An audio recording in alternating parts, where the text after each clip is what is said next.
नमस्कार दोस्तों, स्वागत है आपका दर्पण सिविल सर्विस में। एक बार पुनः हम दर्पण सिविल सर्विस द्वारा निःशुल्क रूप से जारी प्रीलिम्स और मेंस की टेस्ट सीरीज़ के में प्रीलिम्स के जो 25 क्वेश्चंस डेली अपलोड किए जा रहे हैं उसका डिस्कशन लेके आपके सामने हाजिर हैं यूट्यूब चैनल के माध्यम से। तो आज हम स्टार्ट करते हैं अपना डिस्कशन 25 क्वेश्चनों का भारतीय संविधान में।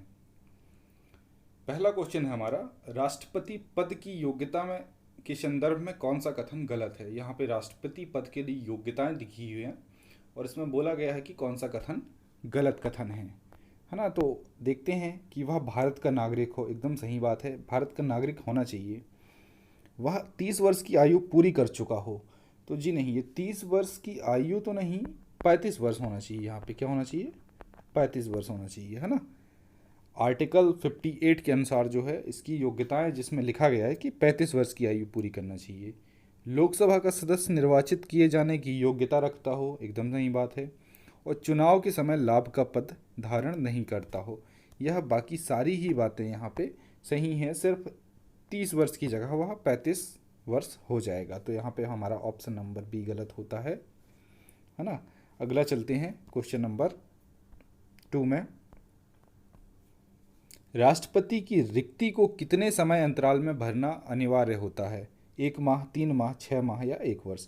तो जो राष्ट्रपति की रिक्ति है उसको 6 महीने के अंदर भरना चाहिए। 6 महीने के अंदर चुनाव करवा देना चाहिए जैसे ही राष्ट्रपति का पद खाली होता है। तो ठीक है, अगला क्वेश्चन चलते हैं, क्वेश्चन नंबर 3।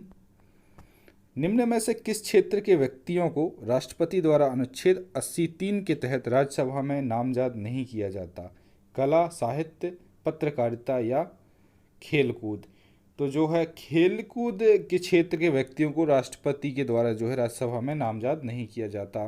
तो राज्यसभा में जो 12 सदस्य का मनोनयन राष्ट्रपति के द्वारा किया जाता है, कितने सदस्य का, 12 सदस्य का जो मनोनयन किया जाता है, मनोनीत किए जाते हैं राष्ट्रपति द्वारा, उसमें से खेलकूद विभाग से कोई भी व्यक्तियों का नाम नहीं लिया जाता है। इसमें जो कला, साहित्य, पत्रकारिता, विज्ञान तथा सामाजिक कार्यों से पर्याप्त अनुभव एवं दक्षता रखने वाले ही 12 व्यक्तियों को राज्यसभा में नाम लिया जाता है। यह आर्टिकल 83 के अकॉर्डिंग है ना, 80(3) के अकॉर्डिंग है। सब क्लोज उसका 3 है। ठीक है, तो अगला चलते हैं क्वेश्चन नंबर 4। किस अनुच्छेद के अधीन उपराष्ट्रपति राज्यसभा के सभापति के वेतन या भत्ते का हकदार नहीं होता। तो आर्टिकल 97 के अधीन होता है ना। आर्टिकल 97 क्या कहता है कि जिस किसी कालावधि उपराष्ट्रपति राष्ट्रपति के रूप में कार्य करता है वह राज्यसभा के सभापति के पद के कार्य को नहीं करेगा। और अनुच्छेद 97 के अधीन राज्यसभा के सभापति के वेतन या भत्ते का हकदार नहीं होगा, है ना। तो ऑप्शन नंबर यहाँ पे हमारा सही क्या हो जाता है, ऑप्शन नंबर ए, अनुच्छेद 97।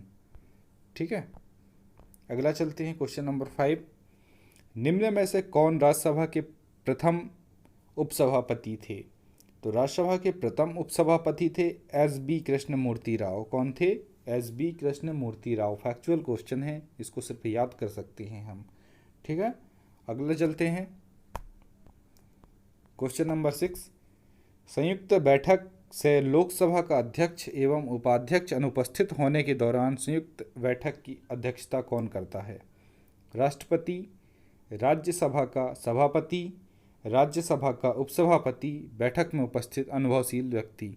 तो जो संयुक्त बैठक में लोकसभा का अध्यक्ष या उपाध्यक्ष दोनों ही अनुपस्थित हैं, तो उस दौरान जो है राज्यसभा का उपसभापति होता है, वह बैठक की अध्यक्षता करता है ना।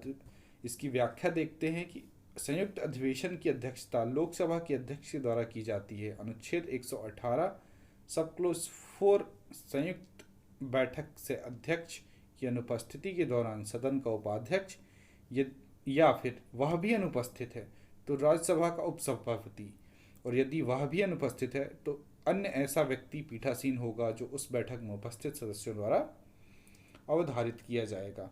अगर सबसे पहले तो कौन करेगा, लोकसभा का अध्यक्ष। अगर लोकसभा का अध्यक्ष नहीं है तो उपाध्यक्ष, और उपाध्यक्ष भी अनुपस्थित है तो फिर राज्यसभा का उपसभापति। और जब अगर राज्यसभा का उपसभा भी अनुपस्थित है तो उस सदन में उपस्थित सदस्य जो हैं वह एक व्यक्ति को मनोनीत करेंगे, वह जो है अध्यक्षता करेगा, है ना। उस बैठक में उपस्थित सदस्य द्वारा मनोनीत व्यक्ति ही अध्यक्षता करेगा। अगला चलते हैं क्वेश्चन नंबर 7 में। किस वर्ष लोकसभा का कार्यकाल 2 बार मतलब 1 वर्ष के लिए बढ़ाया गया था?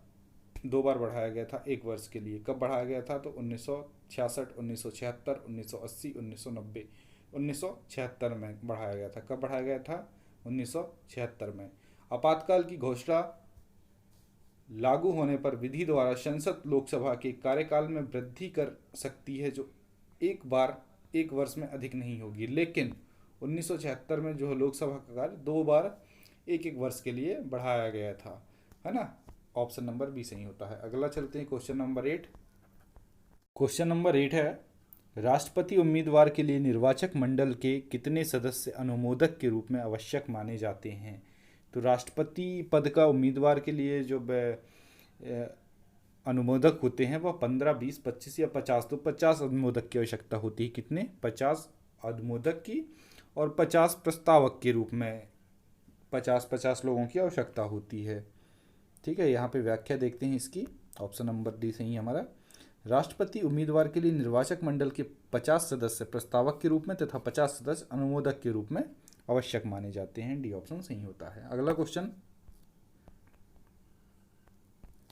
राष्ट्रपति किस अनुच्छेद के तहत सार्वजनिक हित के प्रश्न पर सर्वोच्च न्यायालय से परामर्श ले सकता है? 29, आर्टिकल 131, आर्टिकल 140 या 143। तो आर्टिकल 143 के तहत जो है राष्ट्रपति किसी सार्वजनिक हित के प्रश्न पर सर्वोच्च न्यायालय से परामर्श ले सकता है। ऑप्शन डी हमारा सही होता है। अगला चलते हैं क्वेश्चन नंबर 10। आपातकाल को संसद द्वारा कितने माह के अंदर अनुमोदित होना चाहिए या होना आवश्यक है?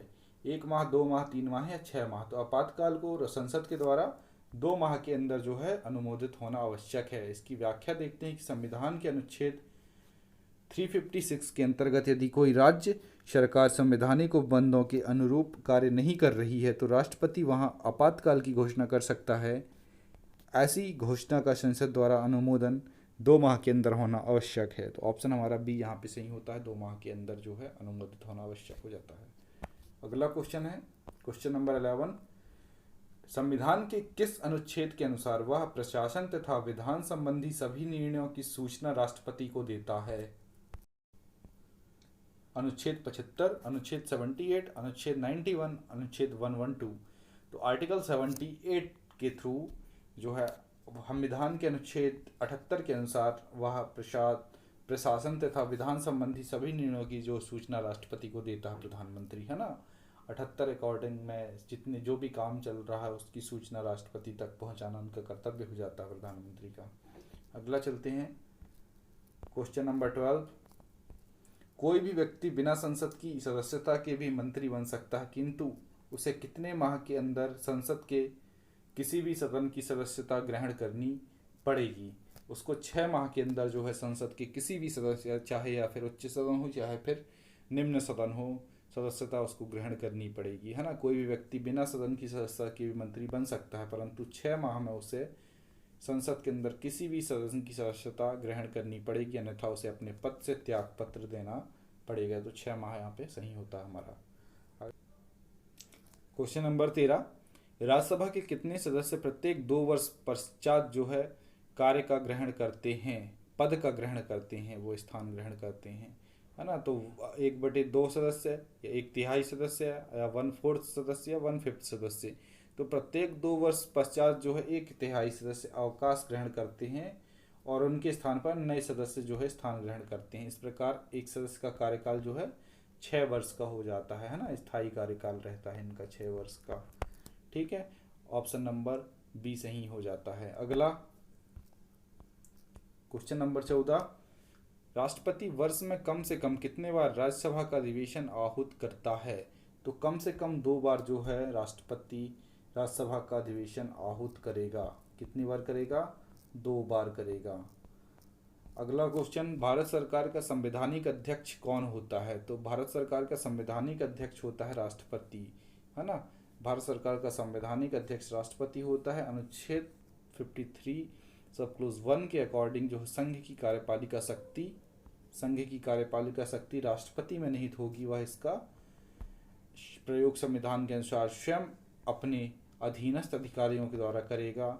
अनुच्छेद 53 सब क्लोज 2 के अनुसार राष्ट्रपति संघ के सशस्त्र बलों का सर्वोच्च कमांडर भी होता है। तो संवैधानिक अध्यक्ष कौन होता है? सर्वोच्च नागरिक भी होता है देश का, राष्ट्रपति। ठीक है, अगला चलते हैं क्वेश्चन नंबर 16। भारत के उपराष्ट्रपति का चुनाव किया जाता है संसद के सदस्यों द्वारा, राज्यसभा के सदस्यों द्वारा, संसद के निर्वाचित सदस्यों द्वारा, संसद और विधानमंडलों के सदस्यों के द्वारा। तो संसद के सदस्यों के द्वारा जो है राष्ट्रपति उपराष्ट्रपति का चुनाव किया जाता है। किसके द्वारा किया जाता है? संसद के सदस्यों के द्वारा। संविधान के अनुच्छेद 66(1) के अनुसार उपराष्ट्रपति का निर्वाचन संसद के दोनों सदनों के सभी सदस्यों से मिलकर गठित होने वाले एक निर्वाचक मंडल इलेक्टोरल कॉलेज द्वारा अनुपातिक प्रतिनिधित्व पद्धति के अनुसार एकल संक्रमणी मत पद्धति द्वारा किया जाता है ना। तो यहाँ पे उपराष्ट्रपति का चुनाव जो रहता है सिर्फ संसद के सदस्यों के द्वारा ही किया जाता है। ये ऑप्शन हमारा सही होता है। अगला चलते हैं। भारत के राष्ट्रपति पर महाभियोग चलाया जा सकता है किसके द्वारा? विशेष रूप से गठित अधिकरण द्वारा, उच्चतम न्यायालय द्वारा, केंद्रीय मंत्रिमंडल द्वारा या संसद द्वारा। तो जो है महाभियोग किसके द्वारा चलाया जाता है? संसद के द्वारा चलाया जा सकता है। किसके द्वारा? संसद के द्वारा चलाया जा सकता है ना। आर्टिकल जो है 61 के अनुसार संविधान के अतिक्रमण के आधार पर महाभियोग चलाकर राष्ट्रपति को उसके पद से हटाया जा सकता है। महाभियोग का प्रस्ताव संसद के किसी भी सदन में प्रस्तुत किया जा सकता है, चाहे उच्च सदन हो या चाहे निम्न सदन हो, परंतु ऐसा प्रस्ताव लाने से पूर्व कम से कम 14 दिनों की लिखित सूचना राष्ट्रपति को देनी आवश्यक होती है।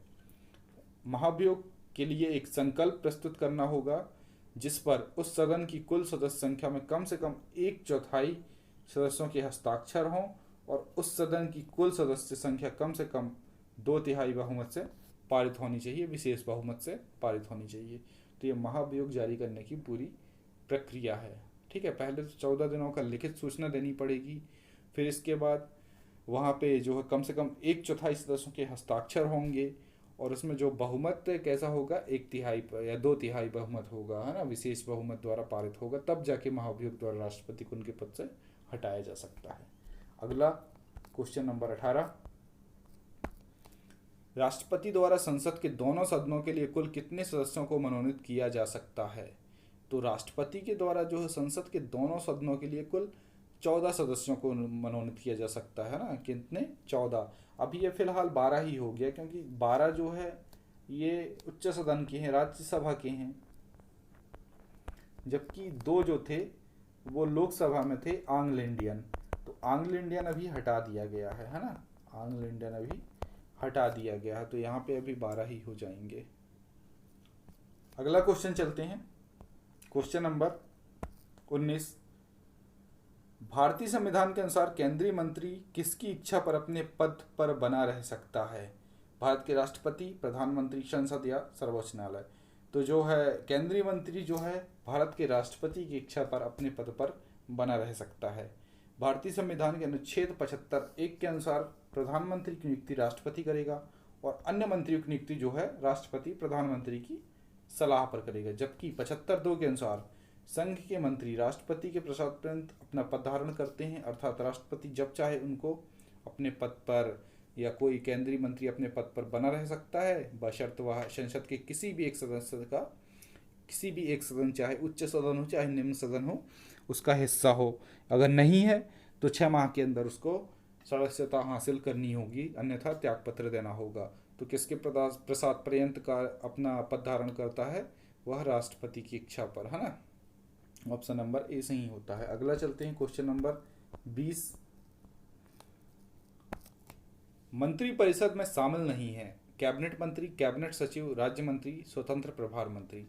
तो मंत्री परिषद में जो है प्रधानमंत्री, कैबिनेट मंत्री, राज्य मंत्री, स्वतंत्र प्रभार, उप मंत्री सम्मिलित होते हैं। कहाँ पे? मंत्री परिषद में। जबकि कैबिनेट सचिव जो है वहाँ पे शामिल नहीं होते। हमारा बी ऑप्शन सही हो जाता है। आर्टिकल 75 एक क के अनुसार मंत्रिपरिषद में मंत्रियों की कुल संख्या प्रधानमंत्री सहित लोकसभा के कुल सदस्यों की जो प्रतिशत 15% से अधिक नहीं होनी चाहिए। जो 91वें संविधान संशोधन 2003 में इस बात को बोला गया है कि अधिकतम जो है, अधिकतम कितनी होनी चाहिए, 15%। ठीक है, तो कैबिनेट सचिव जो है मंत्रिपरिषद में शामिल नहीं होता है।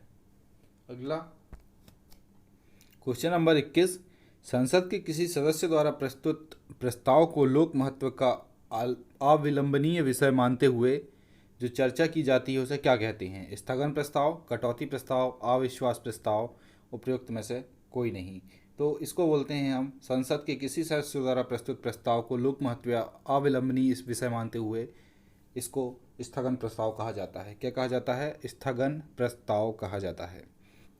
स्थगन प्रस्ताव प्रस्तुत करने का मूल उद्देश्य लोक महत्व के अविलंबनीय विषयों पर संसद के किसी सदस्य द्वारा किसी भी सदन में लाया जा सकता है, राज्यसभा या लोकसभा, किंतु इस प्रस्ताव को कम से कम 50 सदस्यों की सहमति, अध्यक्ष की अनुमति से ही लाया जा सकता है, जिसके तहत सदन की नियमित कार्यवाही को स्थगित करके इस पर चर्चा कराई जाती है।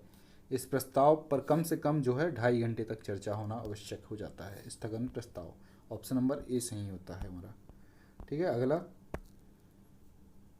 संसदीय सरकार की एक प्रमुख विशेषता है कार्यपालिका का निश्चित कार्यकाल होना, कार्यपालिका लोगों के प्रति उत्तरदायी होना, कार्यपालिका विधानमंडल से अलग होती है, संसद के प्रति मंत्रिपरिषद सामूहिक रूप से उत्तरदायी होते हैं। तो एकदम सही आंसर होता है हमारा कि संसद के प्रति मंत्रिपरिषद सामूहिक रूप से उत्तरदायी होते हैं, जबकि राष्ट्रपति के प्रति व्यक्तिगत रूप से, है ना। तो सरकार की संसदीय व्यवस्था को कार्यपालिका और विधायिका के संबंधों के आधार पर संसदीय और अध्यक्षीय व्यवस्था में विभाजित किया जा सकता है। भारत में संसदीय शासन व्यवस्था इंग्लैंड के वेस्टमिंस्टर मॉडल पर आधारित, भारत का राष्ट्रपति इंग्लैंड के राजा के समान कार्यपालिका का नाम मात्र का अध्यक्ष होता है। तो जो राष्ट्रपति का पद है वो वेस्टमिंस्टर मॉडल पर आधारित है भारत का, है ना। जैसे कि इंग्लैंड में इंग्लैंड के राजा जो है नाम मात्र के अध्यक्ष होते हैं, सारा काम प्रधानमंत्री देखता है वहाँ पे, ऐसे ही जो है यहाँ भारत में भी राष्ट्रपति नाम मात्र के अध्यक्ष होते हैं, सारा काम प्रधानमंत्री के द्वारा किया जाता है। वास्तविक कार्यपालिका शक्ति जनता द्वारा निर्वाचित प्रतिनिधियों से गठित मंत्रिपरिषद में निहित होती है और मंत्रिपरिषद सामूहिक रूप से लोकसभा के प्रति उत्तरदायित्व होते हैं, है ना। संसदीय शासन व्यवस्था में विधायिका तथा कार्यपालिका पर नियंत्रण होता है ना। तो सामूहिक रूप से जो है लोकसभा के प्रति और व्यक्तिगत रूप से राष्ट्रपति के प्रति उत्तरदायी होता है मंत्रिपरिषद। अगला क्वेश्चन चलते हैं, क्वेश्चन नंबर 23, राज्यसभा का उपसभापति किसे चुना जाता है? किसी भी व्यक्ति जो राज्यसभा का सदस्य चुने जाने का पात्र हो, किसी भी व्यक्ति को जो उस समय राज्यसभा का सदस्य हो, संसद के किसी भी सदस्य को, या फिर राष्ट्रपति द्वारा राज्यसभा में मनोनीत व्यक्ति को। तो जो किसी भी व्यक्ति को जो उस समय राज्यसभा का सदस्य हो, ऐसे व्यक्ति को हम उपसभापति के रूप में चुन सकते हैं। आर्टिकल 89(2) के अनुसार जो है राज्यसभा यथाशीघ्र अपने किसी सदस्य को उपसभापति चुनेगी और जब उपसभापति का पद रिक्त हो तो राज्यसभा किसी अन्य सदस्य को उपसभापति चुनेगी। ठीक है, अगला है, लोकसभा की कार्यवाही आयोजित करने के लिए अपेक्षित गण पूर्ति क्या है? अपेक्षित कोरम क्या है? 1/6वां भाग, 1/10वां भाग, 1/8वां भाग, 1/5वां भाग। तो अपेक्षित मतलब कि कोरम है वह 1/10वां भाग जो है। इसकी व्याख्या देखते हैं कि संविधान के अनुच्छेद 103 के अनुसार संसद के प्रत्येक सदन की कार्यवाही आयोजित करने के लिए गण पूर्ति उस सदन में कुल सदस्य संख्या का 1/10वां भाग होगी, अर्थात राज्यसभा में 25, लोकसभा में 55 होगी। यदि किसी भी सदन में अपेक्षित गणपूर्ति नहीं है तो सदन का अध्यक्ष या सभापति सदन को स्थगित कर सकता है या अधिवेशन को तब तक निलंबित कर सकता है जब तक गणपूर्ति पूरी नहीं हो जाती। तो 1/10वां भाग यहाँ पे चाहिए होता है। ठीक है, अगला चलते हैं हम क्वेश्चन नंबर 25 में। भारत की संसदीय शासन व्यवस्था में 2 अस्थायी सदनों के नाम बताइए। तो यहाँ पे 2 अस्थायी सदन के नाम है लोकसभा एवं राज्य की विधानसभा, है ना। क्वेश्चन नंबर यहाँ ऑप्शन नंबर डी यहाँ पे सही होता है कि भारत के संसदीय शासन व्यवस्था में 2 अस्थायी सदनें लोकसभा एवं विधानसभा हैं। भारत में संसदीय शासन व्यवस्था ब्रिटेन से ली गई है तथा यह केंद्र राज्यों पर समान रूप से लागू होती है। मंत्रिपरिषद केंद्र में लोकसभा की एवं राज्यों में विधानसभा के प्रति सामूहिक रूप से उत्तरदायी होते हैं। इन दोनों सदनों का कार्यकाल इनकी प्रथम बैठक के तारीख से 5 वर्ष तक का होता है। 5 वर्ष की अवधि समाप्त होते ही चुनाव करा दिया जाता है। जबकि राज्यसभा तथा विधान परिषद स्थायी सदन हैं। इसमें हर जो 2 वर्ष में है ना 1/3 सदस्य परिवर्तित होते रहते हैं, स्थान ग्रहण करते रहते हैं। तो हमारा सही ऑप्शन जो हो जाता है वो क्या हो जाता है, वह हो जाता है कि लोकसभा एवं राज्य विधान सभाएं के जो 2 अस्थायी सदन हैं हमारे पास, जबकि राज्यसभा और विधान परिषद जो है स्थायी सदन है। तो इस प्रकार से आज हमारे 25 क्वेश्चन का डिस्कशन कंप्लीट होता है। आपने टेस्ट लगाया होगा, इसके बाद ये डिस्कशन देखा होगा तो आपको चीज़ें ज़्यादा क्लियर होंगी, ज़्यादा फैक्ट मिले होंगे, है ना। और इसी प्रकार आप डेली टेस्ट लगाएं। दर्पण सिविल सर्विस के ऐप पर सुबह 9 बजे अपलोड कर दिया जाता है और चैनल पर भी 10 बजे तक पोस्ट कर दिया जाता है। साथ ही साथ इसका क्विज़ भी चल रहा है एक, तो आप क्विज़ भी ज्वाइन कर सकते हैं। हमारी एक मेंस की टेस्ट सीरीज़ भी चल रही है, साथ ही साथ इकोनॉमिक्स की क्लास भी यूट्यूब चैनल में चल रही है। प्लेलिस्ट में आप जाके देख सकते हैं, है ना। तो आप ऐप डाउनलोड करें, चैनल डाउनलोड करें और डेली प्रैक्टिस करें और इसका वीडियो देखें। वीडियो को अंत तक देखने के लिए धन्यवाद।